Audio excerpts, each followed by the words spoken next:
amigas, amigos, y bienvenidos a una edición más de A la Raíz. Le habla el doctor José Efraín Hernández, director del Departamento de Ciencias Sociales de la Intermetro. En A la Raíz tenemos la oportunidad de discutir en pausa y con expertos los temas que le preocupan a usted y al resto de la sociedad. En esta ocasión tenemos el privilegio de contar con el doctor Manuel Torres Márquez, un profesor distinguido, jubilado de la Universidad Interamericana de Puerto Rico, con una larga trayectoria en la academia, tanto a nivel local como a nivel internacional. El doctor Torres Márquez ostentó durante muchos años la cátedra UNESCO, una de las cátedras UNESCO que le fue adjudicada al recinto metropolitano. También fue director del Centro Capucabi para la Calidad de Vida y fue un profesor que llegó a alcanzar el rango de catedrático dentro del Departamento de Ciencias Sociales durante varias décadas.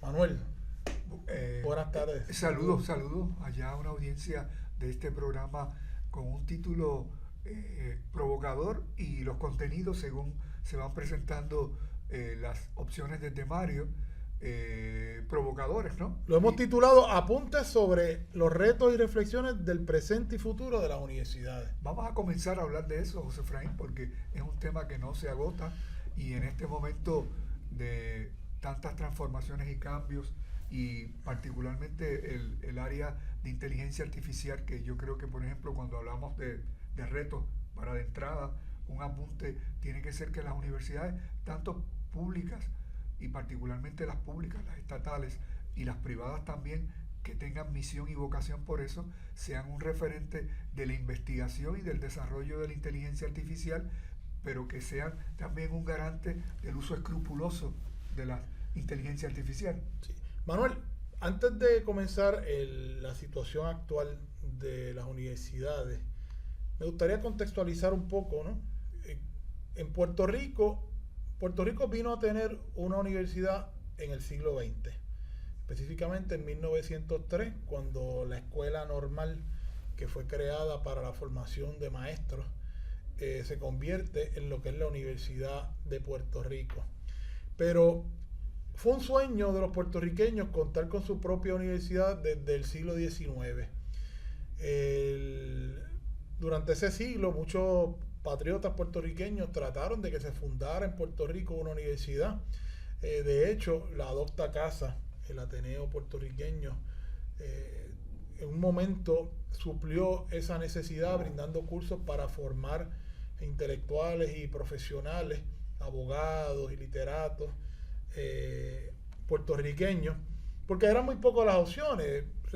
Sí, existían escuelas, existía lo que era el seminario conciliar en el viejo San Juan, pero aquellos que querían tener una formación a nivel universitaria tenían que o irse para España, estudiar a la Universidad de Madrid, donde tú y yo estudiamos nuestro doctorado, o a la Universidad de Barcelona o alguna otra universidad en España, o la Universidad de La Habana.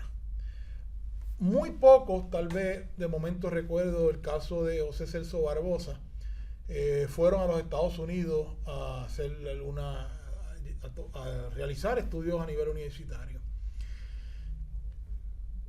Hubo otras naciones, otros países que cuando eran parte del Imperio Español, pues gozaron de tener universidades que sirvieron para desarrollar las élites. Podemos hablar de universidades como la Universidad Autónoma de México, la Universidad de San Carlos en Guatemala, la Universidad de San Marcos, también la Primada en Santo Domingo, la Universidad de La Habana, por mencionar mucho. O sea, España como imperio se encargó también de formar una élite, ¿no? También la Universidad en Manila. Pero en el caso de Puerto Rico, tal vez por su tamaño, por la densidad poblacional, porque tenía una función más de bastión militar, pues no se le dio paso a la creación de una universidad bajo el periodo español. Pero claro, entonces ocurre la guerra hispano-cubano-americana en 1898. España era un imperio en decadencia, los Estados Unidos del imperio naciente. Gana Puerto Rico pasa a ser parte de los Estados Unidos. Y Estados Unidos comienza un proceso de masificación de la educación desde un punto como parte de su misión de americanizar a los puertorriqueños. Trajo profesores, maestros de los Estados Unidos, creó la escuela normal que eventualmente se transforma en lo que es la Universidad de Puerto Rico. Y tú recuerdas, ¿verdad?, que incluso en esos principios la educación a nivel escolar se daba en inglés, como parte de esos esfuerzos de americanización, ¿no? Y de eso hay libros. Aida Miró de Montilla escribió un libro sobre ese proceso, ¿no? Se crea la Universidad de Puerto Rico, pero eran muy pocos los privilegiados durante esas décadas de los 10, los 20, los 30, los 40, incluso podríamos decir los 50, que podían llegar a la universidad. No sé si es tu caso, pero en mi caso, de mis 4 abuelos, ¿verdad?, tanto mi abuelo y mi abuela por parte de padre como por parte de madre, de los 4, solamente uno realizó estudios a nivel universitario, y los otros 3 pues ni siquiera terminaron la escuela, porque pues era un Puerto Rico agrícola, un Puerto Rico que tenía unas necesidades que la gente tenía que buscárselas, ¿no?, para poder sobrevivir y llevar el sustento a su hogar, y muchas veces pues los padres se veían obligados a llevar a esos hijos, a poner a esos hijos a trabajar en las funciones agrícolas y domésticas para lograr el sustento del hogar. Pero la universidad va evolucionando, se crean otras universidades. Esta misma institución, la Universidad Interamericana de Puerto Rico, comenzó como una escuela fundada por el doctor John Will Harris en 1912, lo que se conocía como el Poli, y eventualmente se transforma a mediados del siglo XX en la Universidad Interamericana de Puerto Rico. Hay otras también, la Universidad de Sagrado Corazón comienza en el siglo XIX, pero se transforma en una universidad en el siglo XX. Surgen otras universidades como Ana Geméndez, que también comienza como un instituto vocacional, entre otras instituciones educativas. Pero el boom de las universidades comienza en la década de los 70 con la BOG, cuando se le da la oportunidad a esas oportunidades, valga la redundancia, le brindan oportunidades a que jóvenes puertorriqueños puedan realizar estudios universitarios, al igual que los veteranos que venían de la guerra de Vietnam. O sea, es en la década de los 70 incluso que se da la expansión de la Universidad de Puerto Rico, la Universidad Interamericana de Puerto Rico y otras instituciones. Ahí es donde incluso los colegios, y fue una cosa paulatina, ¿no?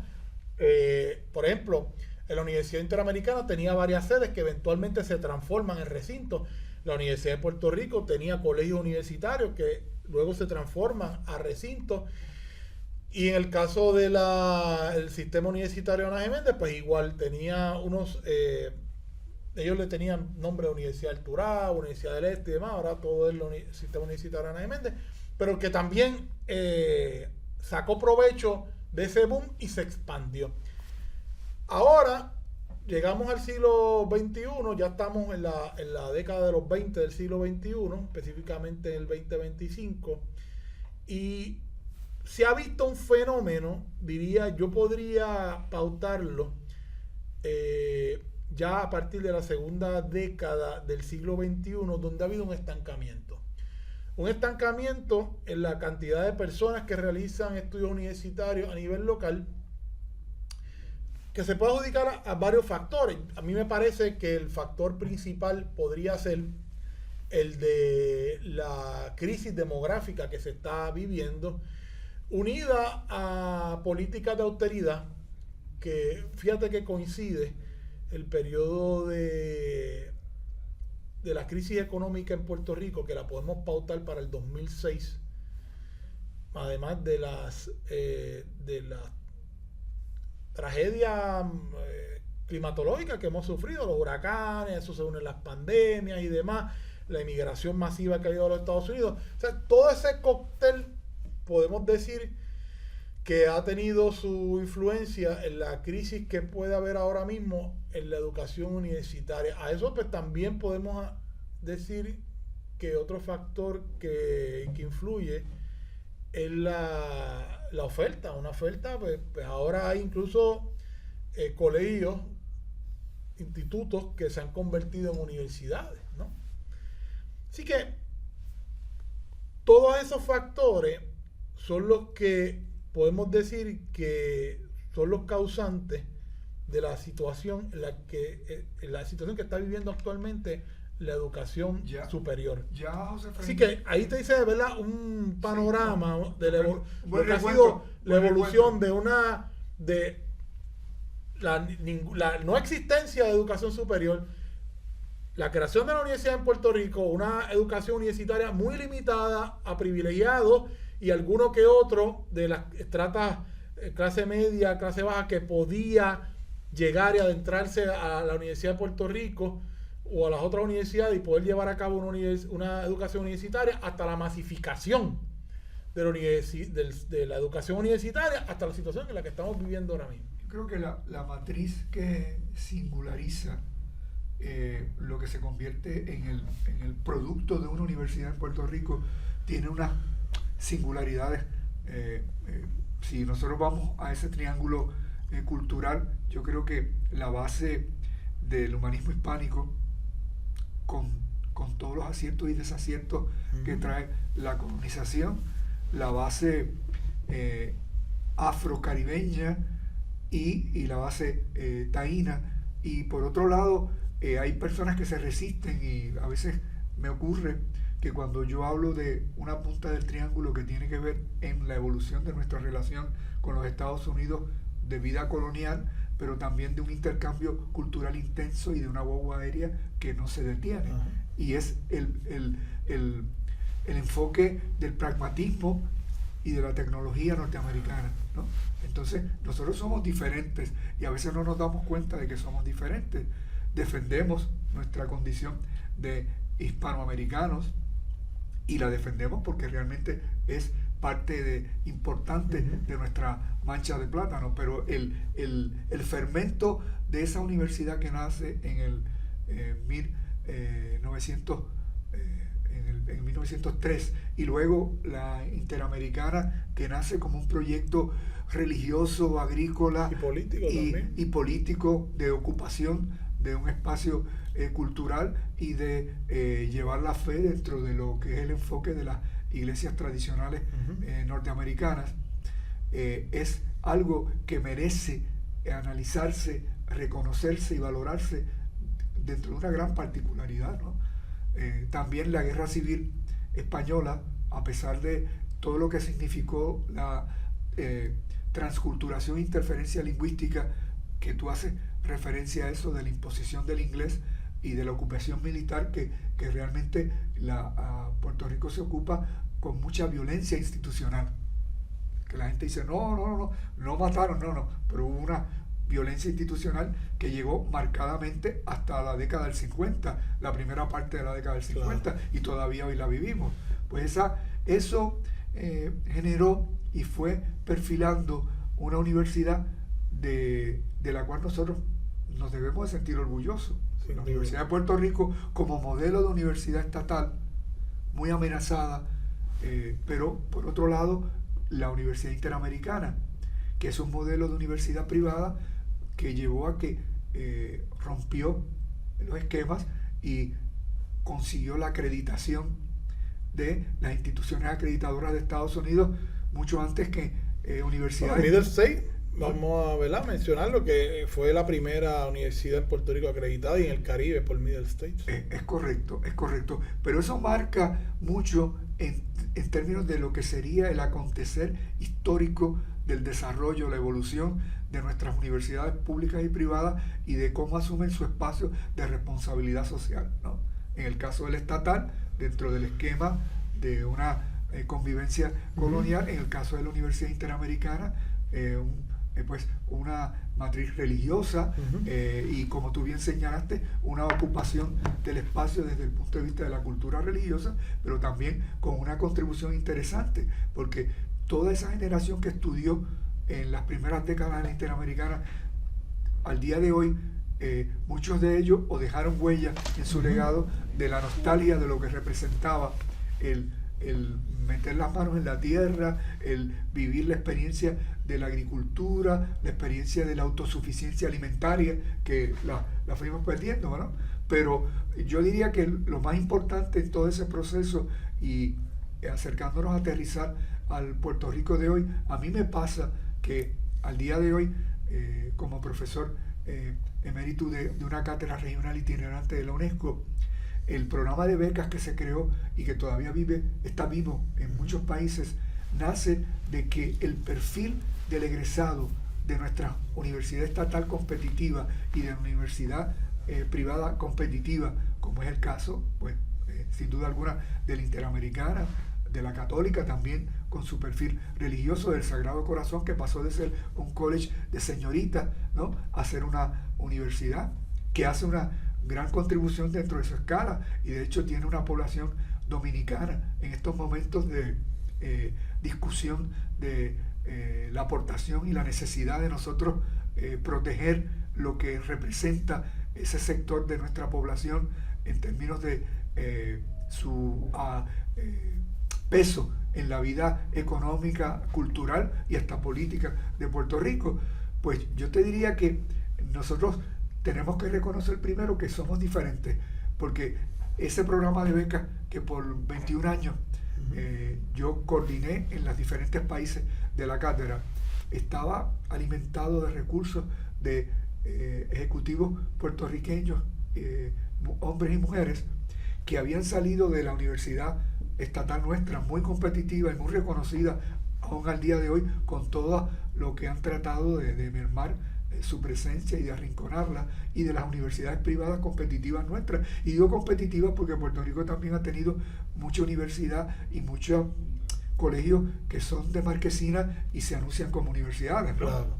Precisamente por ese espacio de especulación por los fondos federales, que es lo que genera un crecimiento horizontal muy marcado, que evita el que pasemos de la escala del crecimiento horizontal al crecimiento vertical.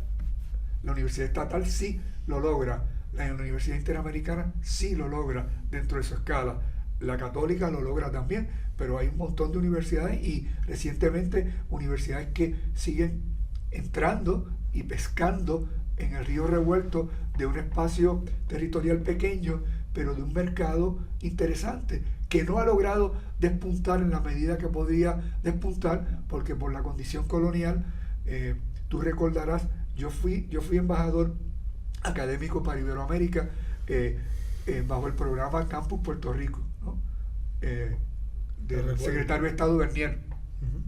Y José Efraín, tú que tienes una formación bien variopinta en Derecho, en Educación, ahora mismo en Administración Pública, la barrera de un trabajo que se hizo intensamente en 4 años es la misma barrera que tienen hoy. Por eso cuando yo escucho a las universidades que dicen, para nosotros sustituir la población de nuestros estudiantes ahora, tenemos que traer estudiantes que están en Estados Unidos, ¿no?, y quieren estudiar en una institución que tiene la estatal y la privada nuestra, la acreditación en reciprocidad con las norteamericanas, pero que la realidad es que esos que ya entraron a Estados Unidos bajo las condiciones de becas, programas de certificación de presencia para estudiar, ¿no?, de visas para estudio, eso está cambiando aceleradamente. Sí, ahora mismo con Trump, con Trump, y yo te puedo decir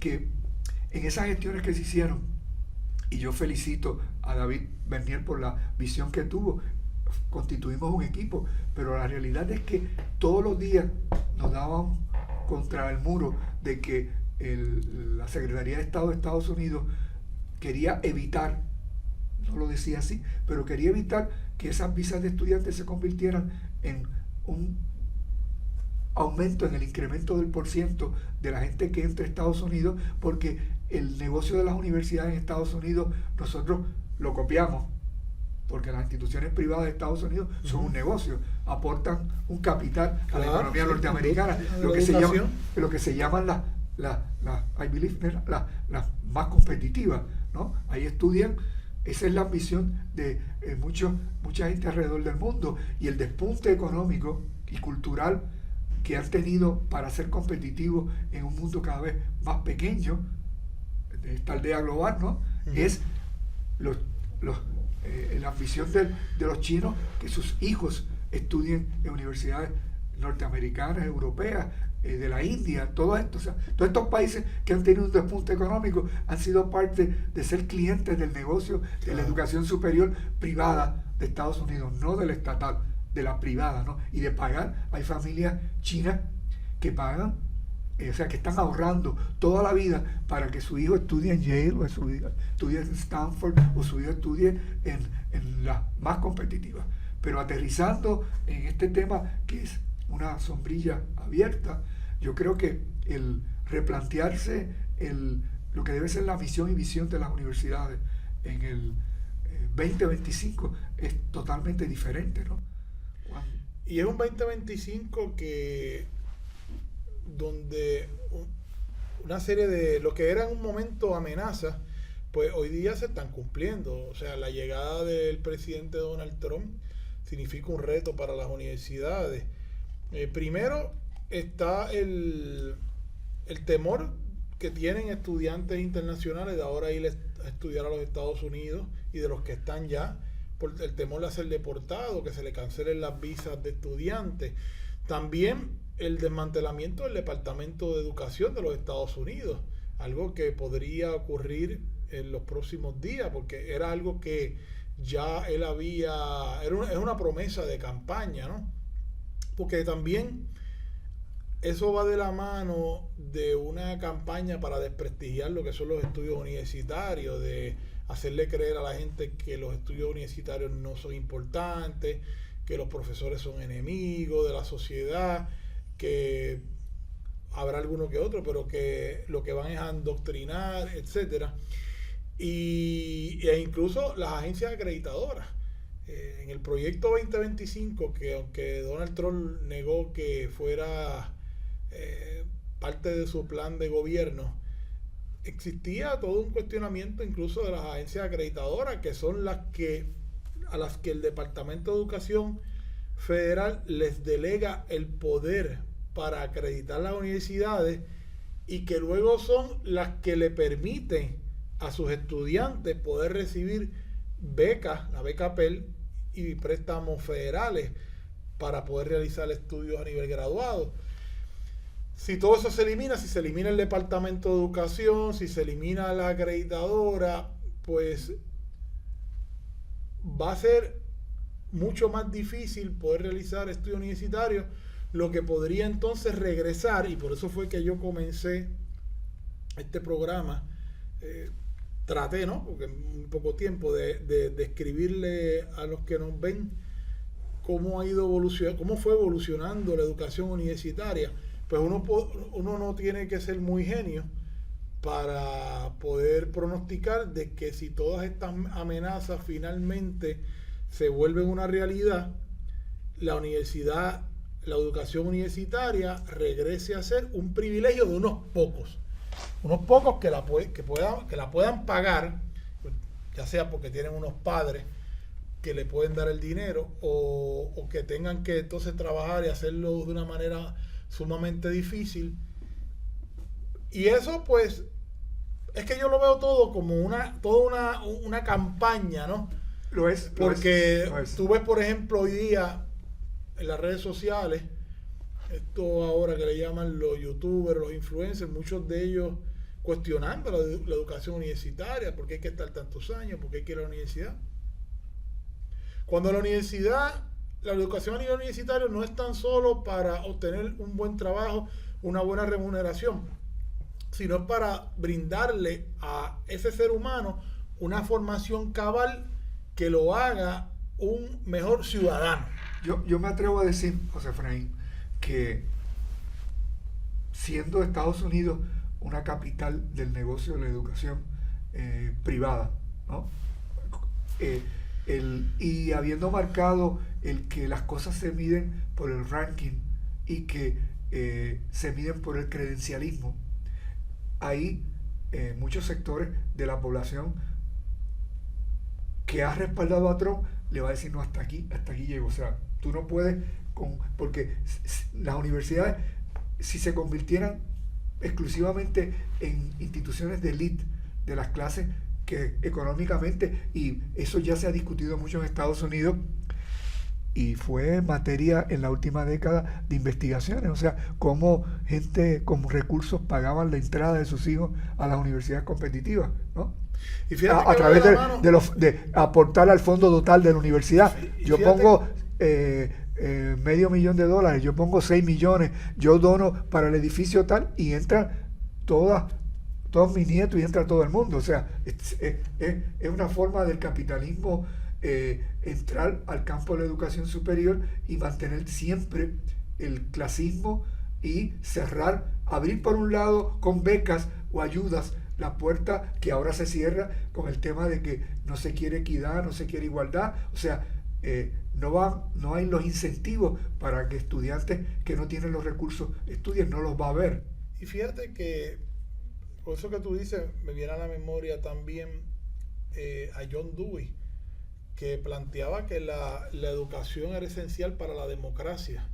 Pero entonces estamos viviendo en unos tiempos de involución democrática, donde vemos alrededor del mundo el surgimiento de gobiernos de extrema derecha que, como te decía ahorita, ven la educación como una amenaza a sus intereses. Fíjate que aquí con la Junta no de supervisión de control fiscal se ha tratado de imponer una mirada como si una universidad estatal con el perfil y la evolución histórica que tiene nuestra universidad como agente de movilidad social, claro, pudiera la agente principal de movilidad social, pudiera convertirse en meramente una universidad como funcionan las universidades, muchas universidades privadas de Estados Unidos, incluso estatales.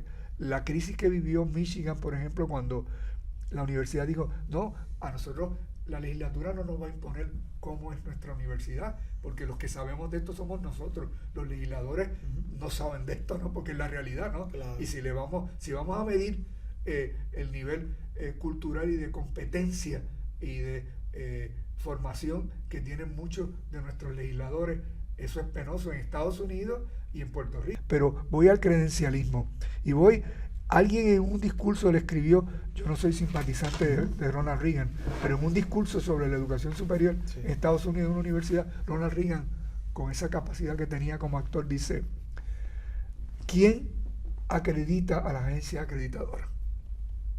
Ese es otro espacio de un negocio muy rentable en Estados Unidos, porque en este momento el presente y futuro de las universidades depende de su singularidad, y ese enfoque de que la Middle State tiene unos modelos y que respeta la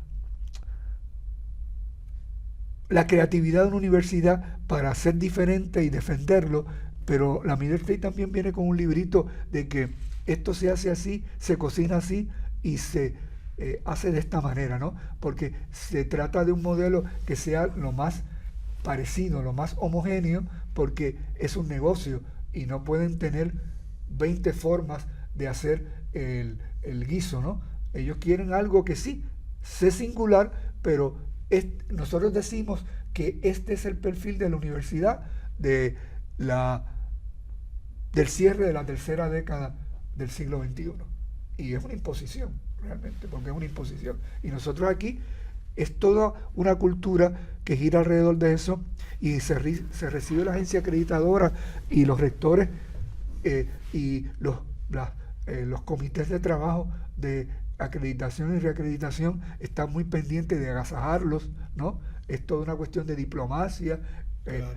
Pero hasta qué punto eso también responde a que las universidades no crezcan dentro de la singularidad, que es lo que las hace competitivas. Por eso hay que defender a la Universidad de Puerto Rico y por eso hay que defender a la Universidad Interamericana. Y digo, ¿por qué hay que defenderla? Por ejemplo, yo cuando veo la contracción y una contracción anunciada. Cuando yo dirigí planificación y desarrollo de la Universidad de Puerto Rico en Río Piedras, ya en la década de los medianos 80, nosotros hicimos el planteamiento de profesor del sistema para que se completara carga académica en 3 y hasta 4 unidades, pero que se reservaran. Y luego cuando se institucionalizó el 9% de la industria de rones, eso fuera intocable para el reciclaje de profesores, para crear nuevos programas y para los programas que definen nuestra visión dentro de la cultura universal y dentro de la cultura occidental. Tú no puedes descuidar de ninguna manera las humanidades, las ciencias sociales, ¿no? Porque esa es la función de una universidad estatal. Pero traigo esto ahora porque, por otro lado, si tú miras el espectro de lo que ocurrió en Puerto Rico en los últimos años con la contracción, pocas universidades hicieron lo que hizo la Universidad Interamericana, que la universidad fue congelando las plazas que se perdían, pero no despidió. Pero las que realmente, tú eres abogado, aquí hay un porcentaje altísimo de universidades privadas o proyectos de universidades privadas que se protegen con el velo corporativo de non-profits, pero no son non-profits, ¿no? Bueno, ¿y en qué momento tú ¿verdad? Desde que comenzaste tu formación universitaria, luego entrar a la docencia, ¿dónde es que tú comienzas a ver que la población estudiantil comienza a decaer, que la calidad de algunos ofrecimientos y demás eso se comienza a palpar? Mira, en Puerto Rico, por milla cuadrada de población, la universidad estatal no debió de haber crecido de la manera horizontal que creció, pero la responsabilidad mayor, estos políticos de un lado y de otro, que defendieron la creación de los colegios regionales y decían, no, es que yo quiero que mis constituyentes sencillamente tengan la universidad, que puedan ir a pie, casi, habían unas argumentaciones, ¿no? Pero muchos de estos colegios regionales se crearon sin asignarles recursos, era que la universidad de su pote siguiera repartiendo y distribuyendo el bacalao, ¿no? Esa tarta, pero la realidad es que Puerto Rico lo que necesitaba era incrementar las especialidades competitivas, dar becas para que las unidades fueran menos pero más competitivas, sí, especializadas o subespecializadas, y se dieran becas de alojamiento y de transportación para que el estudiante se desplazara, no seguir creando colegios regionales. Pues yo te diría que habrían por lo menos 5 o 6 áreas vitales: economía y alimentación sustentable, un recinto necesario. Hemos llegado a tener 86 programas de educación, hemos llegado a tener casi lo mismo en programas de enfermería, ¿no? Y hemos generado enfermeras y enfermeros muy competitivos, pero yo creo que la realidad es que descuidamos el crecimiento vertical de más especialidades y subespecialidades competitivas. Por otro lado, en la década del 80, en la Oficina de Planificación y Desarrollo de Río Piedras, que cubría lo académico y lo físico-espacial, ahí había investigadores como Santos Negrón. O sea, yo como director era responsable, pero vivía orgulloso de que yo tenía un equipo de gente que estaba estudiando cómo se iba desarrollando el crecimiento de la universidad, en qué áreas había que ser especialmente cuidadoso, ¿no? Y cómo íbamos logrando que el tema de las permanencias, como el tema de los derechos adquiridos y como el tema de la oferta académica iban a la par con unas decisiones que se tomaban donde el aparato administrativo de la universidad estatal estuviera al servicio de la docencia, de los estudiantes y de la investigación. Pero eso se fue perdiendo y no es justo que se le reclame ahora lo que no se le permitió que fuera. Yo creo que en este momento la universidad estatal y las universidades privadas, en las universidades privadas tú eres presidente del Senado Académico del Recinto Metro, eres vicepresidente del Consejo Universitario. Hay unas estructuras que no necesariamente en las universidades privadas, en todas, eso se respeta.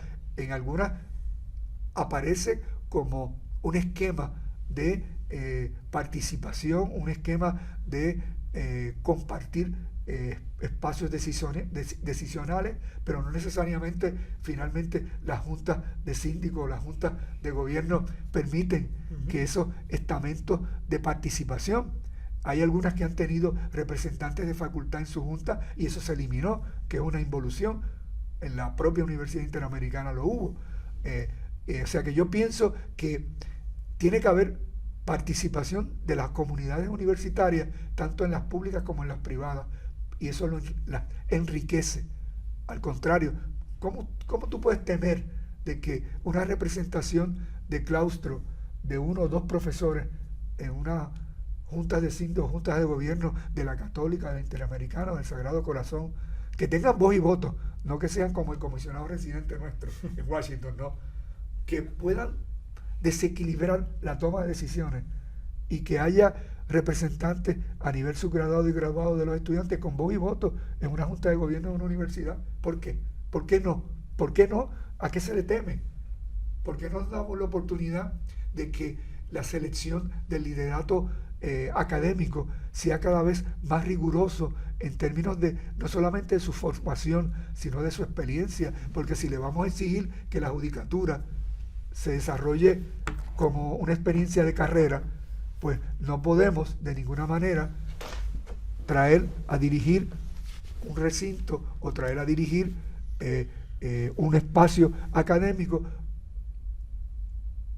y ponerlo en las manos de una persona que completó un grado, pero que no tiene ninguna experiencia, ni tiene publicaciones, ni tiene vocación, ni ha demostrado que es un intelectual, un estudioso, un investigador. Es sencillamente, vamos a reducir esto a que sea una persona que juega golf como las universidades competitivas de Estados Unidos, que tienen claro, tienen un presidente, una persona que se dedica a buscar fondos. Exactamente, una persona que está en el espacio de buscar fondos, ¿no? Y tiene un provost o tiene un vicepresidente académico que es realmente el que lleva la parte académica. Por otro lado, yo creo que las universidades públicas y privadas crecieron mucho en unas estructuras de poder, de mando, que era innecesario. O sea, para mí, la satisfacción, si yo te digo, José Efraín, esta comunidad quiere que tú seas rector, pues lo que te va a ilusionar a ti es que tú tengas espacio para tener un proyecto, desarrollar un proyecto como rector.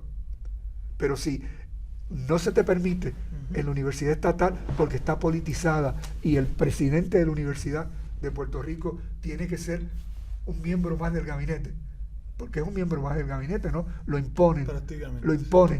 Hemos tenido, a razón de 2 presidentes, de 10 a 11 presidentes cada 2 años en la universidad estatal, ¿no? Bueno, pero tú crees también que las universidades en Puerto Rico deben de reestructurarse a la luz de lo que es la demografía actual y de los retos que está recibiendo definitivamente los retos, las presiones externas que está recibiendo también las universidades. Las universidades públicas y privadas en Puerto Rico, en este proceso de contracción, lo que no se pueden permitir es que ni una junta de control fiscal, ni un Senado, ni una Cámara de Representantes hagan lo que hacen, ¿no? Invitan, seducen, convocan a las comunidades universitarias en el ámbito estatal. Cuando Margarita Ostolaza fue senadora y Marcia Rivera presidenta de la Comisión de Educación y Cultura, se trabajó una de las mejores reformas universitarias a nivel occidental. Yo participé en un estudio comisionado por el viejo Consejo de Educación Superior en 2 ocasiones sobre reformas universitarias en Puerto Rico, y la última hace un año por un voto se perdió, ¿no? Es como el tema de la unicameralidad, ¿no? Votamos, pero finalmente los legisladores O sea, el sistema se autoprotegió, como dirían en a términos ciegas, eléctricos. claro, o sea, no me importa lo que tú votes, pero ¿cómo tú me vas a decir a mí que nosotros vamos a dejar el guiso de ser representante o senador?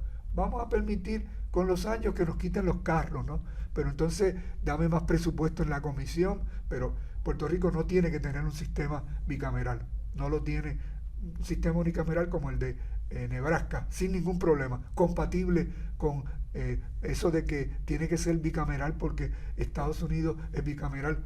No, claro. Son dos escalas Las diferentes. particularidades. Sí. ¿Cómo ve entonces la universidad puertorriqueña de cara ya a los próximos 5 años? Ya cuando se adentraría a la cuarta década del siglo XXI. Mira, yo no soy Walter Mercado ni tengo una bonita visión. Tienes mucha experiencia que te da y estudio que te da base a hacer después plantear tus hipótesis. Después de 43 años replanteándome la responsabilidad social de las universidades públicas y privadas en un espectro geográfico de 40 y pico de países, yo no tengo la menor duda de que si nosotros esta contracción obligada, ¿no? Yo te diría por una combinación de desaciertos, porque yo creo que si nos hubiéramos centrado en más calidad y más especialidades y hubiéramos defendido la matriz de lo que somos, una cultura occidental y una cultura que tiene que ver con ese humanismo hispánico, que tiene que ver fuertemente con lo afrocaribeño y que tiene que ver también con la ciencia y la tecnología norteamericana. Todo eso se puede integrar y la universidad que yo pienso que tenemos que desarrollar es una que ahora cuando dice el vicepresidente del Senado o el presidente del Senado que quieren arrinconar al Instituto de Cultura, que se vendan los edificios. Si se venden los edificios, ese dinero de los edificios va a ir a crear un fondo total del Instituto de Cultura puertorriqueña. ¿O a dónde va a ir? Porque si lo que van a especular porque le van a entregar el edificio del Instituto de Cultura a un hotel de élite, ¿no?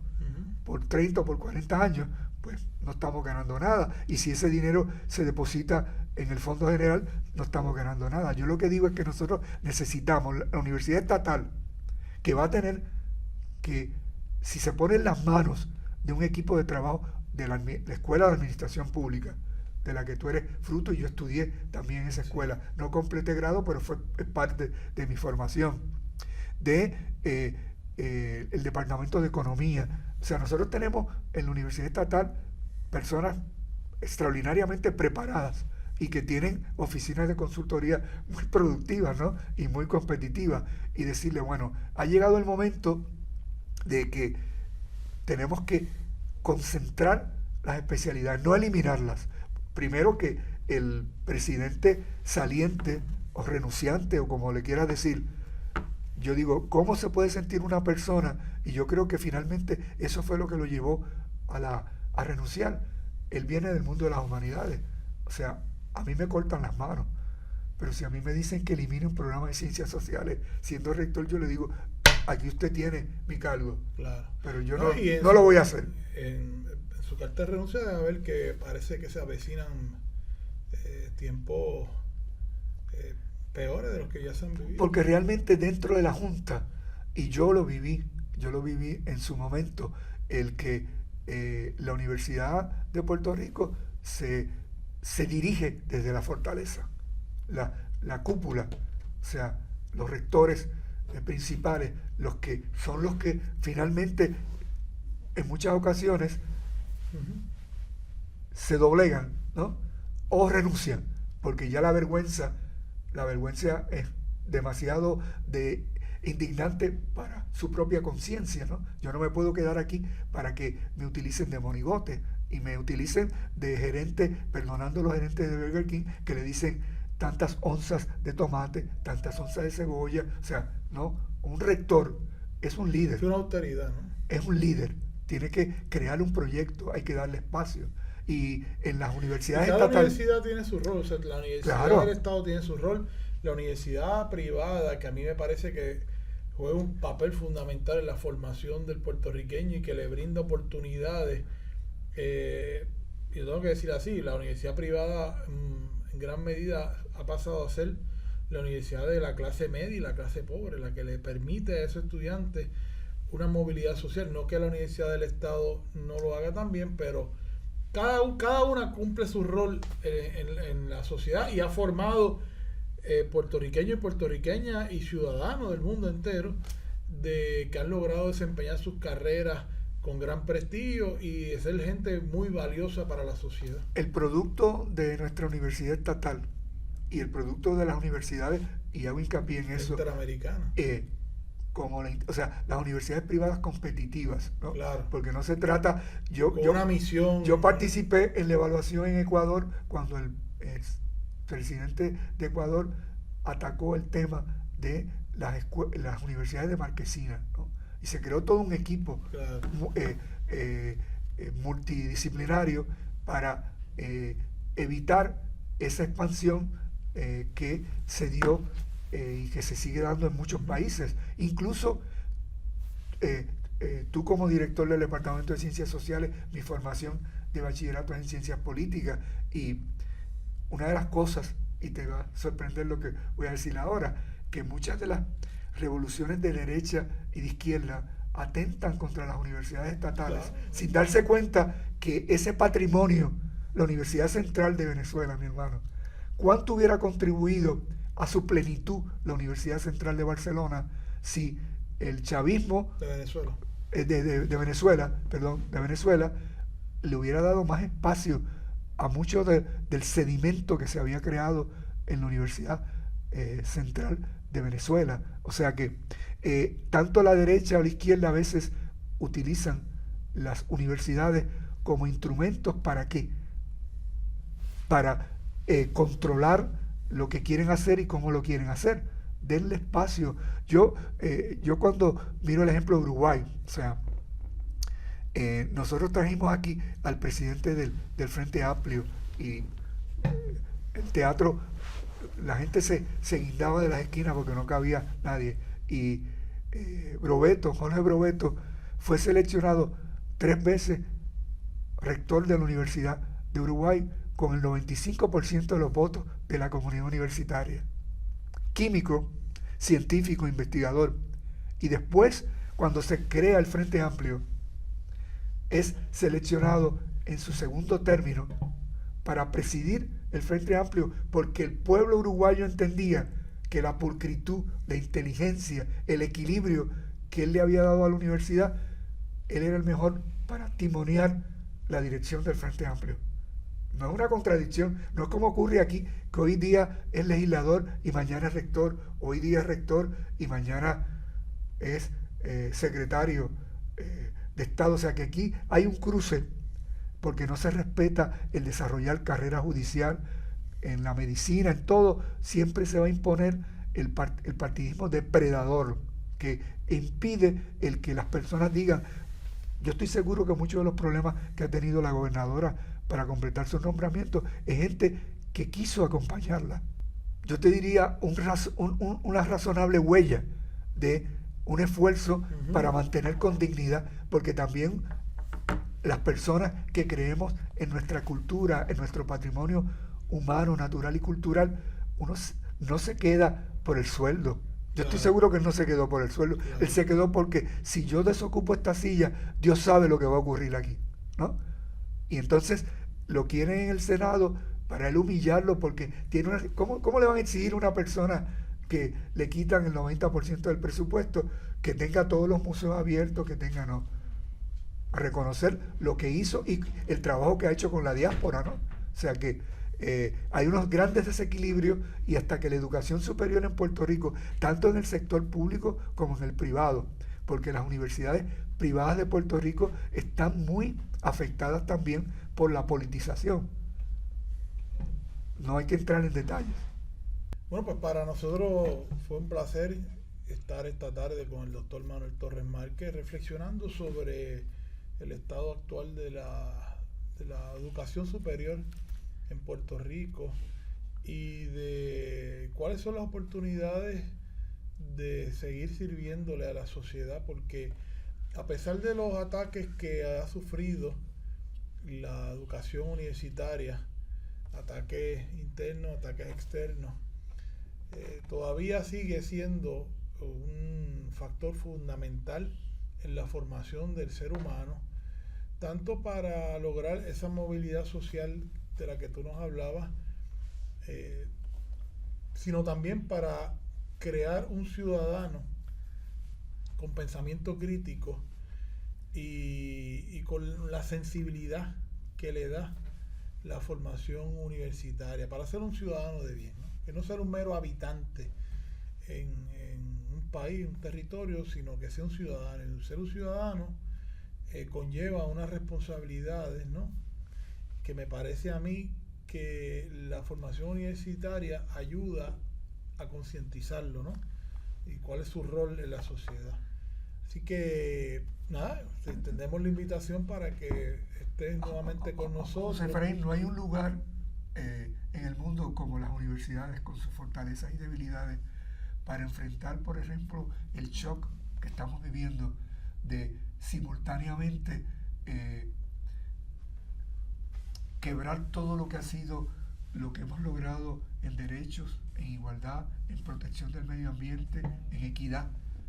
Son las universidades precisamente los foros de discusión y de ejecución también y de iniciativas. O sea que cuando atentamos contra la universidad, si evolucionan nuestras universidades, evolucionan nuestras sociedades. Y si atentamos contra ella, atentamos contra el país. Es correcto, es correcto. Manuel, muchas gracias por estar con nosotros y esperamos. Y te felicito por el programa. Gracias. Será hasta una próxima ocasión en A la Raíz, el podcast del Departamento de Ciencias Sociales de la Intermetro. Muchas gracias.